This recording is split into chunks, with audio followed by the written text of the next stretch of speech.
Hello. Hello, hello, hello. Is my head too shiny in the lights? Do I look good? Dean, how do we look? Okay. You can mess with the settings. I was going to dim one of the lights, but... Oh, I got to get my stuff. Hold on. That's just a hall trait. We forget stuff.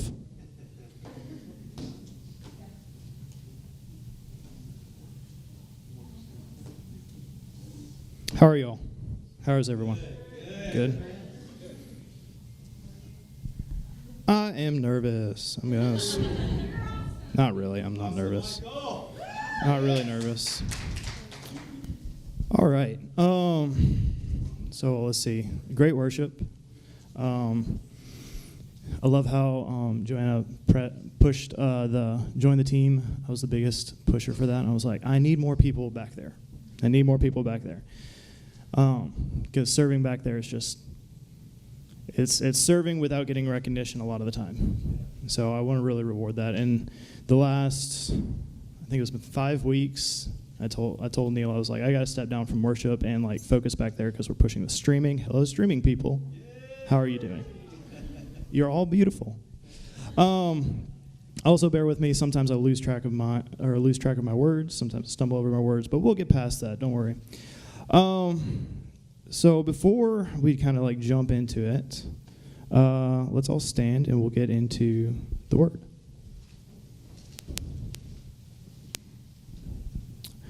This is going to be 2 Kings 2:23 through verse 24. From there, Elisha went up to Bethel, and as he was walking along the road, some boys came out of the town and jeered at him. "Get out of here, Baldy," they said. "Get out of here, Baldy." He turned and looked to them, and he called them and cursed at them, and the Lord sent out 2 bears and mauled 42 of the boys. Today is about respecting bald men. No, it's not. I had thought about, you know what, I don't know if I'm going to actually share that because it might fall flat, but I remembered I actually edit the stream, so I could just cut it out. So real quick before I get into this and like actually serious get into it, I want to honor my fathers and mothers. I have both my physical parents and my spiritual parents here. My mom and dad over there, who laid the foundation for the success of my life. Very few people here know them. If you do, you know both of them defeated cancer, or one of them defeated cancer twice. Right. Under the Lord. And we'll get into a little bit more about how they raised me as we go through the message. And then Neil and Pam, I've known Neil since I was 15, a very awkward 15-year-old. You're still awkward, Ted. So am I. But, it's almost like coming to the youth group every time Neil preaches. He's just like there, and I have flashbacks to when he's just like drilling into it's like, you gotta love God. And so it was really good. But when Neil told me that he wanted to do a church, he's like, we're making platform. I just had a vision. I had a vision of all of these arrows just connecting. I was looking for a place to invest my life. And I was like, I was like, do I go to church where my parents are going to church? They were going to Destiny. They still go to Destiny. My mom's on the intercessor team over there at Destiny Church. I love Destiny. They're great. I went there for a little while. But when Neil told me that, I was like, if I'm going to invest any sort of my life into something, I'm going to invest it in the person who invested into me for, 10 years or so. And so I took it upon myself. Neil was a person who, he was the associate pastor at Deeper Life, and he was the guy who got stuff done. Like he was like, I need to like do some sort of construction work or something. And so I was like, well, Neil needs someone who can be that for him. So that was what I took up my role, and that's why I do like everything. Just a little bit of I'm a little bit of a jack of all trades. I'm not really good, like efficient at any one thing. But it's good. I can learn how to do stuff really well. Let's see. So let's actually read the actual verse that we're going to look at today. So it's going to be 1 Corinthians 13:2.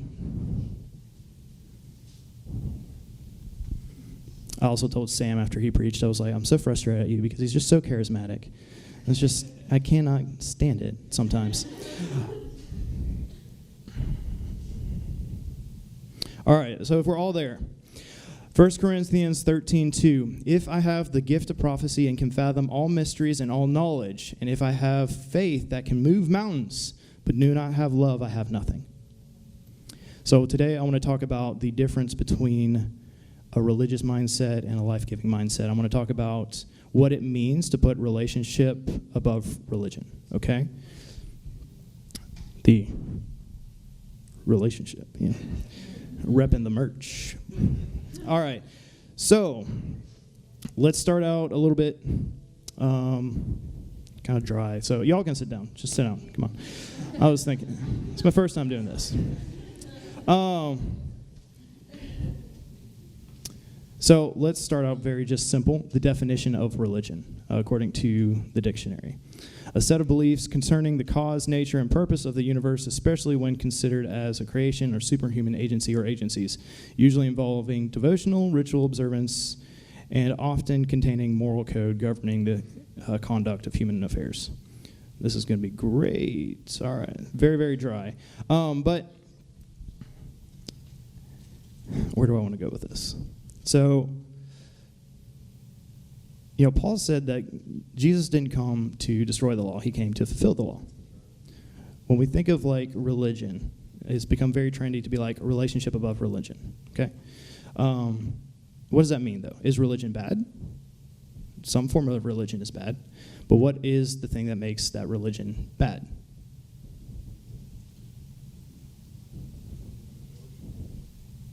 I don't know. Well, look at it. Bill Johnson quotes in his book, The Supernatural Power of the Transformed Mind, traditionalism, I kind of interpret that as religion a little bit, isn't bad, but it focuses mainly more on the past than the present.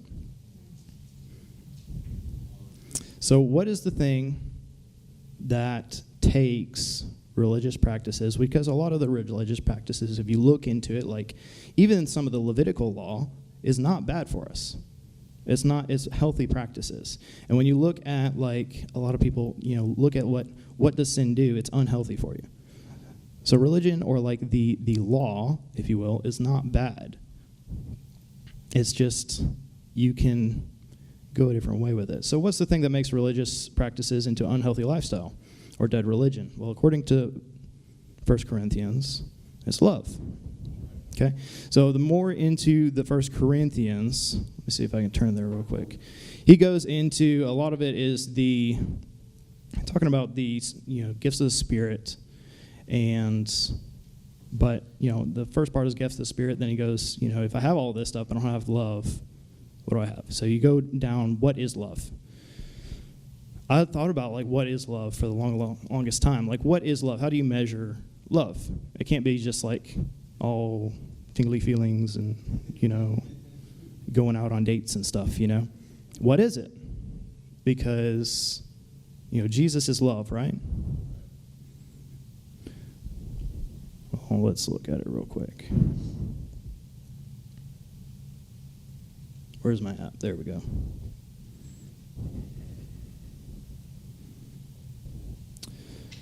So, blah, blah, blah. Love is patient. Love does not envy or boast. It is not arrogant or rude. It does not insist on its own way. It is not irritable or resentful. It does not rejoice at wrongdoing, but rejoices with the truth. Love bears all things. Love believes all things, hopes all things, and endures all things. I think I've kind of thought about this for a long time. I was I think the best way that you can measure love is how much pain you will go through for somebody, So I think in our culture, a lot of the songs are love on the dance floor.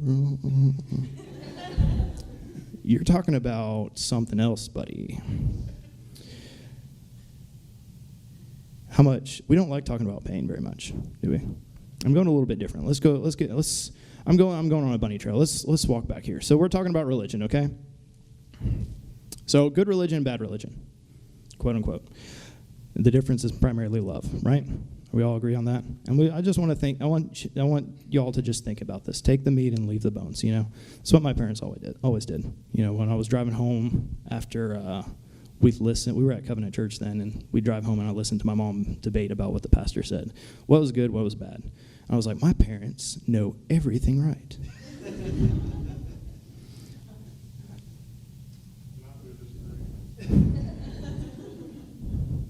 I get my humor from my dad, by the way, and my work ethic. So where do I want to go after this? All right, so let's just jump into the main message here. So we've kind of like figured out what religion is. So I want you to think of what just think about this. What is a religious person in your mind? When I say somebody's a dead religion or a dead religious church, what do you think of? Okay. To me, I think about those persons on the street corner just yelling, turn and burn, and all that sort of stuff. They're being judgmental. They're being bad. They're not loving people well and not doing all that sort of stuff. Or, you think about like the traditional church. You come in dressed all nice and fancy. I'm not saying I'm not nice and fancy, but I'm not like in a suit and tux or anything. But regardless of what you think that is, like we are all vulnerable to dead religion. A quick quote from the Screwtape Letters. Actually, you know what? Before I go into that, no, we'll do that first.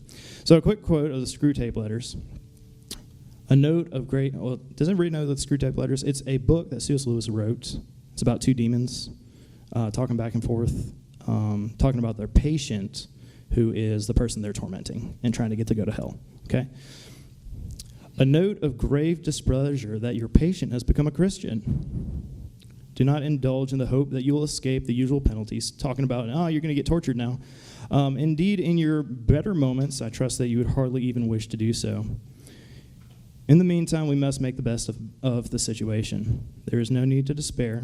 Hundreds of these adults, converts, have been reclaimed after a brief sojourn in the enemy's camp and are now with us. Hell. All the habits of the patients, both mental and bodily, are still in our favor. One of our greatest allies at present is the church itself. What is the church? I'm the church. You're the church. Everybody's the church. It's not this building. One of the greatest allies of the church is everybody's getting tormented. Everybody, like, what makes it the ally of the church? What does that? So there was a brief, listen, where am I at time? I'm pretty good on time. I was debating on whether I wanted to share this story or not. So, all right, so I had, when you're growing up, you have phases, right? You have phases, and you have your experimental phase. A lot of people went, they experimented with drugs or alcohol. Well, me being a homeschooled Christian, mine was all about supernatural experiences and pushing the envelope on what was theology. What was theology? Where is God? Who is God? Like there's no way we can fathom the infinite God in 100%. The best way I can think about it is if I'm not going to go into that, but there's no way we can fathom it all the time. So I was constantly talking to myself. I was like, who is God? Who is he? He's not this thing that's being talked about all the time. So there was a moment in my life, me and my friends in the college group that I was with, we'd always go to conferences, and I'm hoping we're going to conferences soon again once COVID's done. We'd always go to conferences, and we went to, I think the most memorable one was the Amber Rose conference. It had Bill Johnson, Jack Taylor, a lot of different other names. I don't remember the other names, but those two big ones. And man, Bill Johnson would just drop these one-liners, and you're just like, oh my gosh. We're just totally laid out, just absolute wisdom in it. And it would stretch us. And it's it's good to be stretched. I remember, my dad's pastor, Bill Lawler, he's it's good to be stretched. It feels good to be stretched in your mind and body and spiritually. You should be stretched. So I kind of felt like I got into a plateau, right?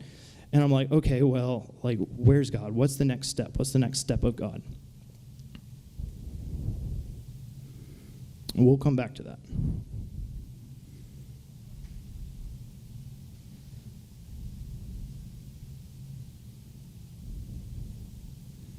in our church, I want to speak specifically. Can we lose sight of love, even if we're having great God encounters? We're going to church every Sunday, we're serving, we're on the team. Can we be vulnerable to religion? Yeah? I think one of the things in religion something that gets into religion is like this concept that you take on that you're like right, or like the people who are going through certain situations, you don't know their circumstance, you don't know their situations, but you're like, I can't believe this person did this. They're being silly. You're being dumb, dude. So coming back to that story, anybody heard of John Crowder? Okay, John Crowder, he's a weird guy. He's really weird and very intelligent, though. And like, if you look him up on YouTube, like he's in like most of these YouTube videos, he's in this monk robe, and he's always like drunk in the spirit, and he's just like talking about the Holy Ghost as if it's like just really just weird stuff. So I was into that for a little while, and that was my experimental phase. I was like, what is this? And it seems really cool. He would always talk about, I don't know, I don't want to go too deep into that, but look him up if you want to, but just be wise about it. But anyway, I found somebody who was connected. He liked, John Crowder too. All my friends were like in the Bill Johnson Jesus culture phase. They're like, oh, this is all about this. It's still all, it was a phase. But I was like, who is this John Crowder? I want to go there. I want to experience this, because I love, if you're a feeler, you know if you're a feeler. I want to experience it. I want to know what this is all about. So I actually had an opportunity to go there, and I was working at a job that I didn't really have off time. So I was like, I don't know how I'm going to get a 3-day, off, 3 days off. So actually, long story short, a lot of the stuff just worked out. And I was just really struggling in my head, where is like this theology factor? Like I was like thinking back to like the more traditionalized, out of Bible, strictly what the Bible says, versus this new stuff that's like looks really fun and is all about love and, valuing people. So long story short, I got an opportunity to go there. Like, it was free conference. I had a place to stay. I was actually staying with the people who were speaking. So I kind of got lost on the way there, and I ended up in this like tiny town, super tiny town, and there was one stoplight. And I'm like, okay, one stoplight, dirt roads everywhere, a gas station, and then some giant brick building. I had no idea what it was. I was like, okay, this is sketchy. I'm supposed to be here, but this feels weird. But I'm constantly saying, God, you open these doors. Like, I don't understand it, but you open these doors. So I called the dude, no answer. Called the dude again, no answer. Texted him, waited, I think it was 15 minutes. And then I finally went to the gas station, and I was like, hey, I'm looking for this place. And they're like, oh, yeah, it's across the street. It's that giant brick building. I was like, that's behind a whole bunch of trees. You can only see the top part of it. I was like, okay, whatever. So I drove around, and then I didn't know where the entrance was. So I walked around the building, and I hear this noise. I was like, oh, no, what is this? And the noise was like, something like that. It was just really strange, and you could hear it outside of the brick building. I'm like, all right. God, you opened this door. I'm going to walk through it. So I walked in there, and what I see is an auditorium that's way bigger than this, and has 7 people there. And one dude who looks straight off of out of the street had a old Ovation guitar, could not understand what he was singing at all, and just like, Holy Spirit, just all that sort of stuff. And everybody's down on the floor, just laid out, and they're like, oh, the Lord's so good. just like, oh my gosh, it's the Holy Spirit, it's so good.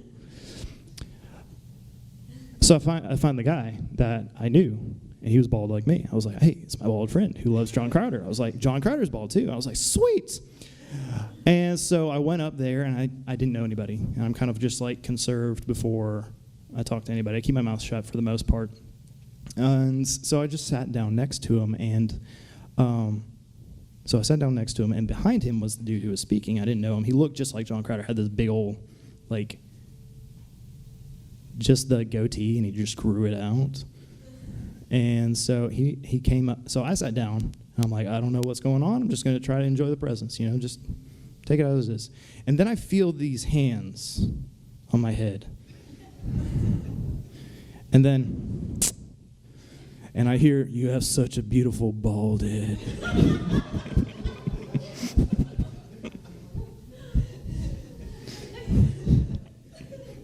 All right. Lord, you opened this door. If it had not been for the doors that had opened, I would have just walked out. Been like, y'all crazy people, I'm leaving. But it wasn't. And there was a good reason that it wasn't. I went through that weekend feeling very alone. I had no idea what was going on. The dude who invited me was basically, he was being a good host to the people who were there, but he invited me as well. And I'm like, he's just kind of like bailing on me all the time. I was like, I don't understand this. I didn't know anybody there, so I just used the time to just, ask God what was going on. It was very weird. So basically, there was a moment, and these guys, they were weird. They were like, we're gonna push. Their agenda was pushing social boundaries. So like the guys were cuddling all the time. They were always kissing each other on the cheeks, like just a whole bunch of dudes just doing this. I was like, all right. So at one point, I was like, this is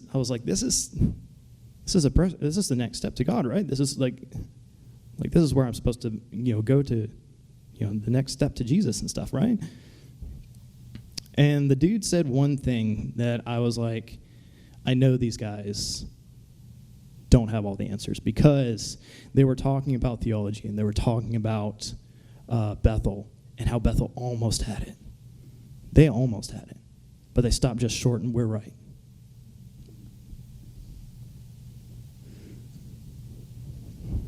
I was like, wait, you sound like every other doctrine or theology that I've been around. Oh, no, I'm right. It's interesting because I think a lot of times we search for us being right because that creates security, and that false security is rooted in fear, and that's not love. Okay?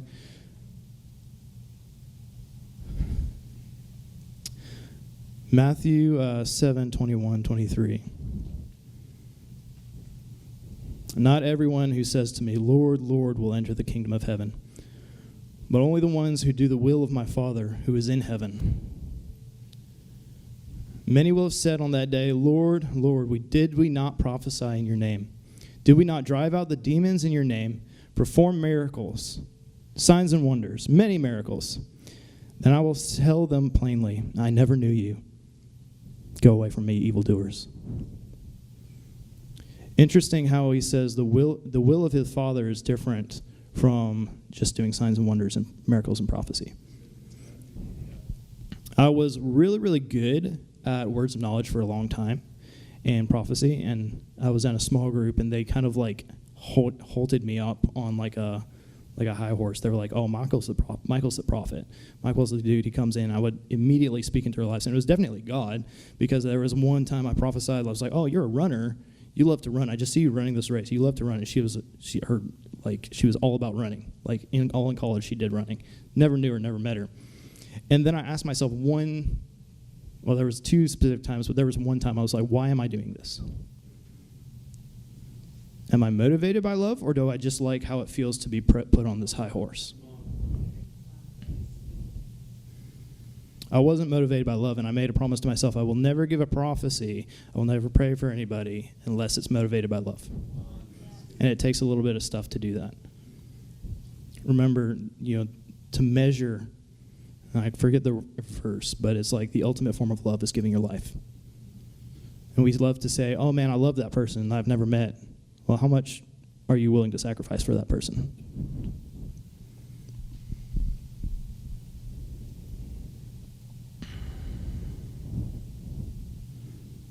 What time is it? Oh, I got a clock on my computer.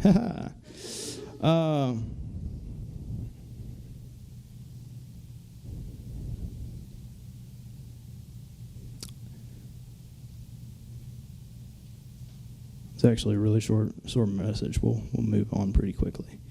So that's one of the things I want to talk about here is like we have a great worship team. We have a great media team. We have great pastors. We have great leadership. But we can constantly be put in a situation to where I don't understand what that person's going through. They're acting a different way than I would act. So I'm going to condemn them. I was like, why are they doing that? That's wrong. That, to me, is a entrance door for us to let false religion come in. Dead religion. Believing that we're right, the way that believing that our way is right without knowing the other person or their situation or their circumstances. So call back to that moment when I asked you, I was like, so imagine what religion looks like. That person who's on the side of the street with a Bible just yelling and hating on everybody, saying all the gays are going to hell, anyway, if you've had an abortion, you're cursed, or you're all this sort of stuff. Think about it, I was like, that person's dead religion. I was like, he could be. But it's not your place to judge someone's heart. There was a time when I lived in Tillman's Corner, and a lot of real stories come out of Tillman's Corner. It's a very weird space. The Tillman's Corner Walmart. Prime real estate for a good story. He knows. There was one time, me and my roommate, we went and bought a TV. We went halvesies on a TV. It was a 42-inch TV. We spent like $500. We're like, dude, this is like the tech right here. Now I sell TVs that are 85-inch, and I'm like, oh, man, that ain't going to fit in my house. And they're like $500. It's like $500 70-inch TVs. I was like, oh, my gosh, technology's dumb. So we went to that Walmart. It was close to our house, and we constantly went there over and over and over and over.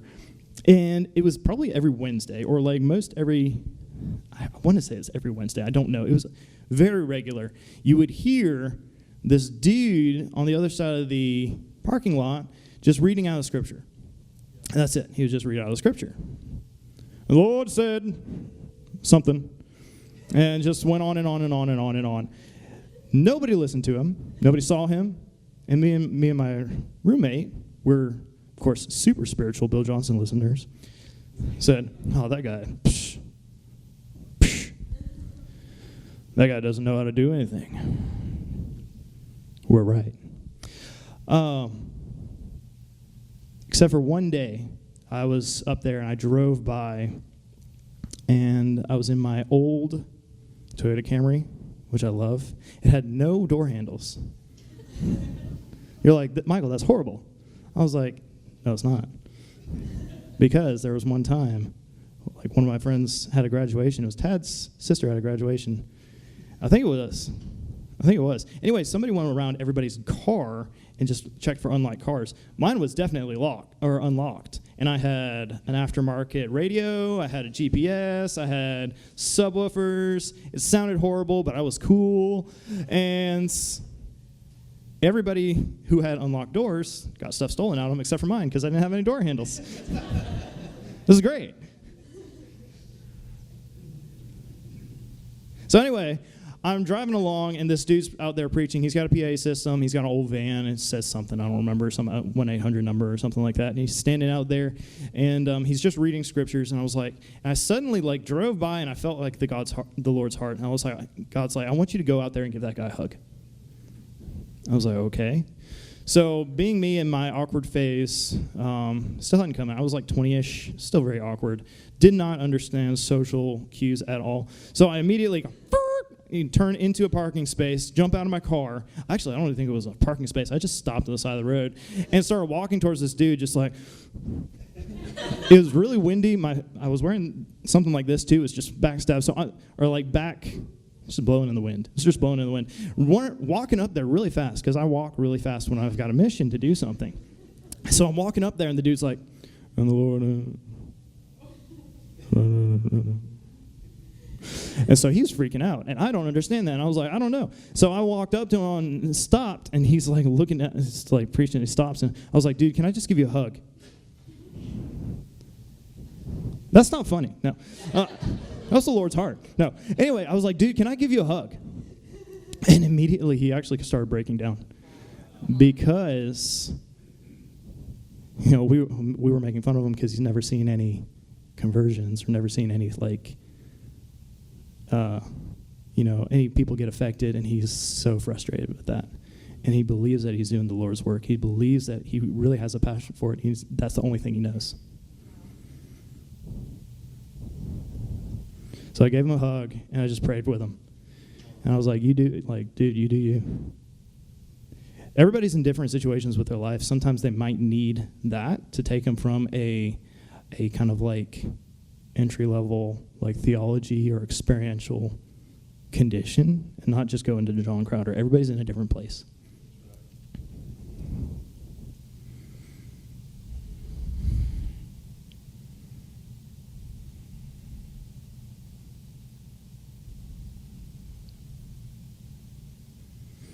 It's all about love. And one of the most important things about love, you can say we love somebody, say we serve out of love, but there's a way to communicate love. And in order to communicate that love, you have to know what the person is, know about the person. You have to have a relationship with the person. It's really easy to be like, oh, just come to church. We don't care about your sin. We don't care about that. We do, but you can come to church anyway. And then constantly, talk about, hey, you should, get better about this. And preaching, he's like, hey, stop sinning. Hey, stop doing this. Stop doing this. But unless you're in their junk, their dirt, unless you're seeing them constantly, we really don't have a place to speak.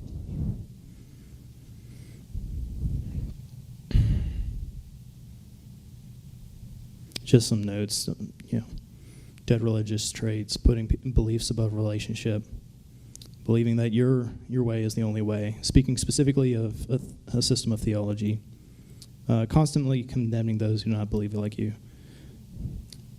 I actually thought about this the other day. I was like, this goes back to the verse about, if I have all knowledge and all this sort of stuff, and I can speak the language of angels, but don't have love.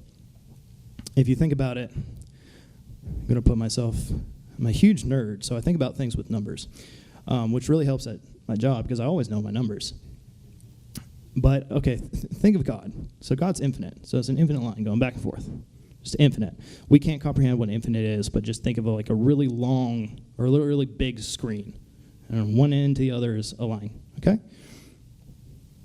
And then you've got a man who's lived his entire life. He's on his deathbed, but he's spent his entire life living the right way, knows everything about God, knows all theology, all possible aspects of anything about God.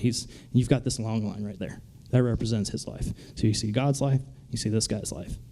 And then you have one person who understands the Lord's love for him. And he's just like this little dot. So you got 3 lines, right? Okay, God's infinite, right? So zoom out infinitely. How big are those lines? They're the same size in God's mind.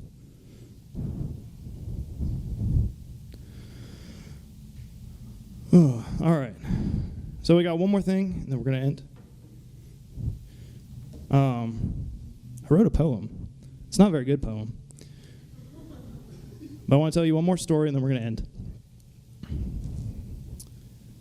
I told you I came from Deeper Life Fellowship. It's now called Pure Grace Church, and they're amazing people over there. I bless everything that they're going through. Bless what they're doing. But before that, it was called Deeper Life. So I was there in my awkward phase, did a lot of growing. And I knew Neil, and then there was Sam's dad, Mark. Okay? So at one point, they had a difference of opinion, and the church was kind of on this tilty table or whatever. And so I was between one of my best friends, Sam, who I love, and I would hang out with him all the time. And then I worked with Neil at the time at Heritage. So I would be on this either side of the spectrum that they were going through this hard time. This hard, it wasn't quite a split, but it ended well, whatever it was. I remember we were at Tropical Smoothie once, and Sam was kind of just laying out what his dad was feeling. It was a lot of pain and stuff like that, going through a lot of different struggles that pastors go through. And it really hit me. I was like, because I knew Neil, I had a relationship with Neil, and I was like, well, Neil's right? And then I would see my best friend, and he's just really struggling and feeling for his dad. I'm like, okay, well, that's interesting. So I was really confused, and I put it on paper. And I've only showed like 3 people this, so again, it's not very good, but just listen to what it says, okay? Why do we fight over theology? Let offense take over and give pride the key. The world is hurting and people are dying, but we're just annoyed by the baby in the back crying. Love is the answer, love is the way. Let's stop talking and listen for a day. Hear the heartbreaking of the coming king and the abortion of love in his family. The spirit is dying, but I feel comfy. The land is dry, but I'm not thirsty. I'm the one who's right. Can I read the word? I'm the chosen one. I need to be heard. The family is split. Shall I examine myself? The family is in pain. Shall I offer any help? Will my family listen to anything that I say? Or will they look at the sin and the trap that I lay? But it'll be okay, because I'm right. I'm right. I'm right.